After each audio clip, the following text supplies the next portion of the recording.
So guys, কি অবস্থা সবার, কেমন আছেন? আশা করি অনেক ভালো আছেন। তো আজকে একটা ব্লগ ভিডিও নিয়ে আসলাম।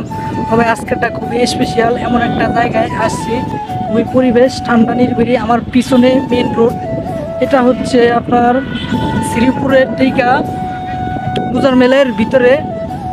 এটা বিশাল বড় একটা জায়গা, ফাঁকা। এক সময় এই জায়গার ভিতরে কোনো লোকজন ঢুকতে দিত না, একটা গেট ছিল। ওই যে আমার পিছনে একটা গেট ছিল, আগে কোনো লোকজন ঢোকা পারতো না, এখন লোকজন ঢুকতে পারে। আগে এটা এটা একটা দখলে ছিল, পরে জুলাই আন্দোলন সরকার পতনের পরে এই গেটমেট সব ভেঙে ফেলাইছে। এখন এটার ভিতরে লোকজন ঢোকা পারে, আগে ঢোকা পারতো না। তো এইদিকে জায়গাটা বিশাল বড়, এইদিকে পোলাবান অনেক সময় খেলায়। এই যে আমার পিছনে একটা মাঠ দেখতে পাচ্ছেন, এটার ভিতরে ক্রিকেট খেলায় পোলাবানে। তো এদিকে অনেক লোকজন আসে বিকেলবেলা। এখন আপাতত ফাঁকা আছে এদিকে। বিকেলবেলা প্রচুর পরিমাণ লোকজন আসে, কারণ এই জায়গাটা বিশাল বড়, অনেক বড় একটা জায়গা। এই জায়গায় প্রচুর পরিমাণ বাতাস, ঠান্ডা আবহাওয়া। তো জায়গাটা আমার কাছে খুবই ভালো লাগছে। আমি এদিক দিয়ে যাইতেছিলাম শ্রীপুর, তো দেখতেছিলাম যে জায়গাটা দেখতে খুবই বেশ চমৎকার, বিশাল বড় জায়গা। তো ভাবলাম যে এটা নিয়ে একটা ব্লগ ভিডিও করি, আপনাদেরকে দেখাই।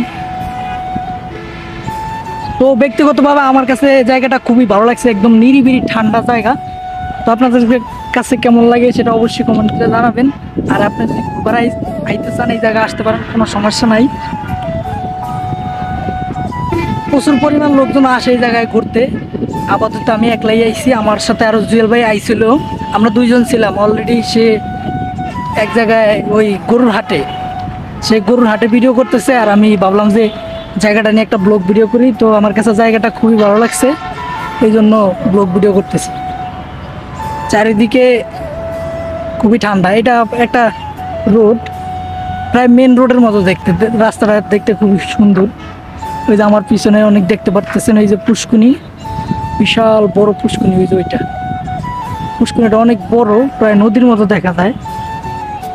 আবার সামনেও আছে, এইদিকে একটা আছে। এই যে আমি আপনাদেরকে দেখাই, এই যে একটা পুষ্কুনি অনেক বড়, নদীর মতো দেখা যায়।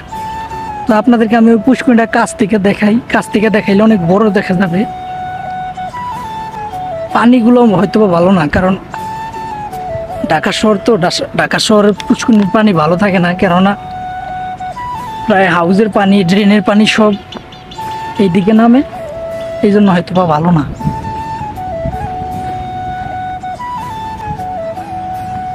তো এইদিকে অনেক মানুষ আসে ঘোরার জন্য, আপনি চাইলে আসতে পারেন। জায়গাটা হচ্ছে আপনার শ্রীপুর থেকে মুজারমেলের ভিতরে।